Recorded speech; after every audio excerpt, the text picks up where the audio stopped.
You have a son. A beautiful, healthy-looking son. Son. The fact is, I'm supposed to be dying. Now, the tricky part here is you're about to be born. So I wanted to leave you this videotape so that you know something about me. Welcome, modern classic film lovers. Happy Father's Day. On this Father's Day, folks, I want to discuss a film that may not be on the forefront of celebratory staple films for this beloved honorary day. But that's why I'm here, to switch things up a bit. Spice it up. Quite honestly, I think this film should be celebrated and honored on this day for your viewing pleasure, or rather, tear-jerking pleasure. From Columbia Pictures, it is Michael Keaton and Nicole Kidman in My Life. Released in 1993, starring Keaton as Bob Jones, but really Bob Ivanovich, who is terrified of dying from his terminal cancer before the arrival of he and his wife Gail's baby, Gail, played by Nicole Kidman. So to savor every moment he has left, which is not long, he films himself, sharing every bit of advice of life and of himself for his baby so that they have something to remember him by before it's too late. There are basically two schools of shaving, okay? Down, like that, or up, like that. Never, I repeat, never sideways like that.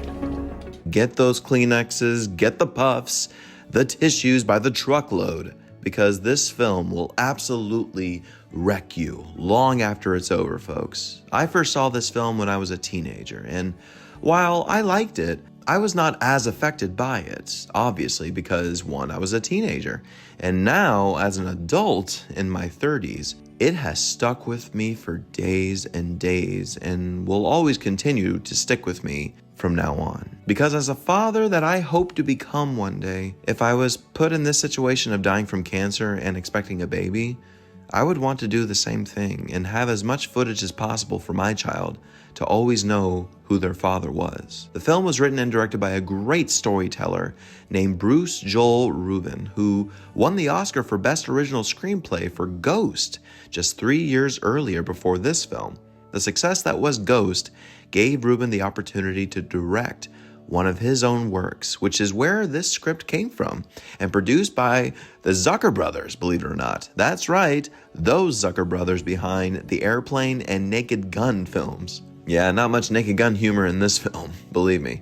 Jerry Zucker, who had directed Ghost, was good friends with Rubin and trusted this new opus that would be a dear dedication to Rubin's mother, Sandra. Now, when this film was released, it received such mixed reviews that critically, it was not such a success.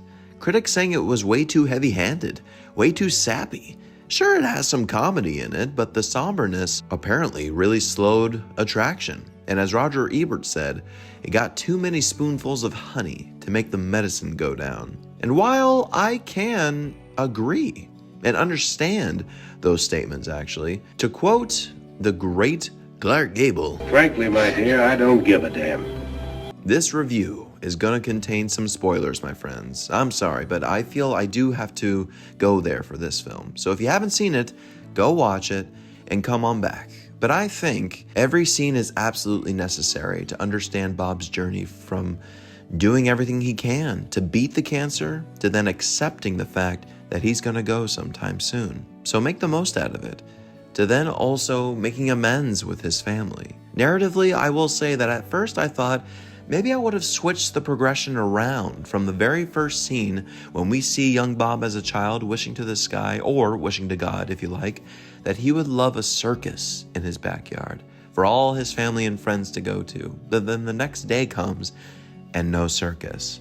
And then cut to 30 years later, where we see Bob in front of the camera mentioning he's gonna die soon. So at this point, so early in the film, he already knows he has cancer.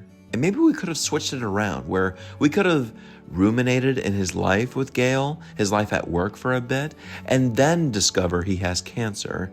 But honestly, after that initial thought, that would be way too easy narratively. So I love the fact that we see 40-year-old Bob already dealing with this crisis. And through the pain-relieving exercise of filming himself, filming his coworkers, that's how we learn about Bob and his objective to find meaning, redemption, and purpose. It hits hard for Bob after that circus embarrassment. He practically grows up with a lack of faith, and once he moves to California, he changes his last name from his birth name, Ivanovich, to Jones, which is basically the same name, but Americanized, to practically disassociate himself from his family. I do love that scene where he does go back home for his brother's wedding, his brother played by the great Bradley Whitford, and he goes back to his childhood home with a new family living there, reliving his memories of the house, to then filming his own family talk about him, which erupts into all the cards being laid out on the table in family drama. Everyone is so good in that scene. It fleshes out the humanity of every family member and just how justifiably hurt they are, with the parents feeling hurt that Bob moved away and changed his name. So Bob, being so hurt, he never got to really know his father. His family never came out to California to visit him, with his mother being afraid of flying. You can tell this was a cathartic film for the director RUBIN, most likely airing out all of his grievances in the film and growing to maturity. Sincerely, what makes this film work so well, what saves it from being a Lifetime Movie of the Week, are the performances. Michael Keaton. If y'all don't know about my love for Michael Keaton, I'm gonna tell you right now, he was and always will be a class act treasure. Having grown up watching his films all throughout my life, he certainly has and will always be one of the great inspirations for me as an actor. And I just love his performance here as Bob. He embodies everything of Bob. All the flaws, all the pain, all the humanity and joy that you believe his every word. Keaton never showboats. He is beautifully understated in every scene, which is consistently depressing.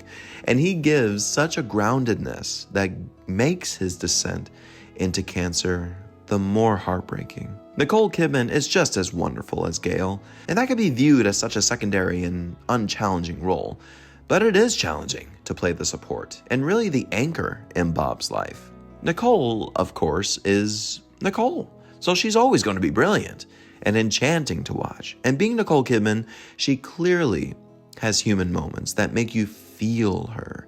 You feel her pain just as much as Bob's, having to stay strong for Bob, even though she's grieving, on top of birthing a frickin' baby. That's completely hard. Can you turn this way a little, honey? Turn that fucking thing off. It's a shame Michael and Nicole haven't worked together again after this film, for they do complement each other wonderfully. And thankfully, we have a wonderful supporting cast with Whitford, yes, but Queen Latifah as Keaton's hospice nurse. It's a small role, but it's Queen Latifah. But then legend Michael Constantine as Bob's father, with Richard Schiff as the younger version of his father. West Wing connection, anybody? Not to mention Oscar winner Dr. Hang S. as the Chinese healer Keaton goes to helpfully heal himself from the inside out, who urges Keaton to make amends with everything in his life and to cleanse the anger, the pain in his heart. It may not save his cancer, but I tell you, when it comes to that scene where Bob and Gail are at Six Flags and Keaton says, You know what today is? No. What? D-Day. D-Day? It's Death Day. I was supposed to be dead by today.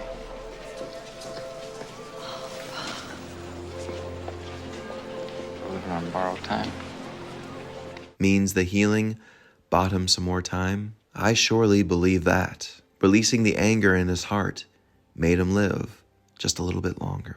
I love that this film teaches us to forgive and forget. It's cliche, sure, but it is necessary in life. Life is certainly way too short to carry baggage and resentful pain all throughout. You miss out on the beauty of life, and we are gifted throughout this film of those moments that Keaton enjoys teaching his baby, his child, the importance of life, what to do, what not to do. I can talk all day long about every impactful scene, from the beautiful sequence when his family actually comes out and visits him, when Bob's health is quickly fading, And his father shaves him in that one scene with that sincere and not cheesy exchange of, I love you, Dad. I love you too. it is needed to the ultimate heartwarming ending of the very last scene, where we see Bob on screen reading Green Eggs and Ham. They already had their son, Brian, and we see Brian as a toddler is just sitting in front of the TV, watching his dad read him Green Eggs and Ham. And Brian calls out, "Dada." Gail saying, "Yep, that's Dada." It's truly amazing. For Bob earned the great reward of leaving something utterly powerful for his son. That being a vulnerability, the heart and soul of the man his father was, which not a lot of sons, daughters, children get from their fatherly guardians in general. That's a father who is just as terrified of giving the best to their child as any regular person would be. I mean, folks, with me being such a frank Capricorn man, when storytelling is done right, with the right heart, tastefully, with such compassion and a warmth to it, I melt all along with it. It's a film that doesn't require and isn't recommended for multiple viewings, like, "Hey kids, let's all get together and watch My Life." No, but it is a film that will make you look further beyond into the future. It will make you appreciate the little things of life, and hopefully, it will inspire you to become a better person, inspire you to resolve any pain in your heart, like it did for me. Inspire you to make every moment, every second of your life count. So folks, I give Bruce Joel Rubin's My Life an A. The film was sadly the only directorial effort from Rubin, which I think is a total shame, for the film didn't do so well critically as I said, which I believe stopped him from pursuing any further directorial projects, but he kept writing, which is good. The film did well at the box office though, earning $54 million on its $20 million budget, so it did more than break even. And it makes sense because when you advertise from the creators of Ghost, with Keaton and Kidman starring, who were great box office draws at the time, you can count on a good box office return. It certainly helps with the gorgeous, magnificent, heartwarming score from the legendary 5-time Oscar-winning composer, John Barry, that gives it such an elevation of love. Everything about it is painted in innocence and faith that when you listen to the theme played throughout, you would want it as your own theme as you live life. Why Barry's score wasn't nominated for Best Score at the Oscars that year is beyond me. It's one of my favorite scores. And as well as why Keaton wasn't nominated for Best Actor that year. I wouldn't have minded. Come on now. But yes, my friends, My Life.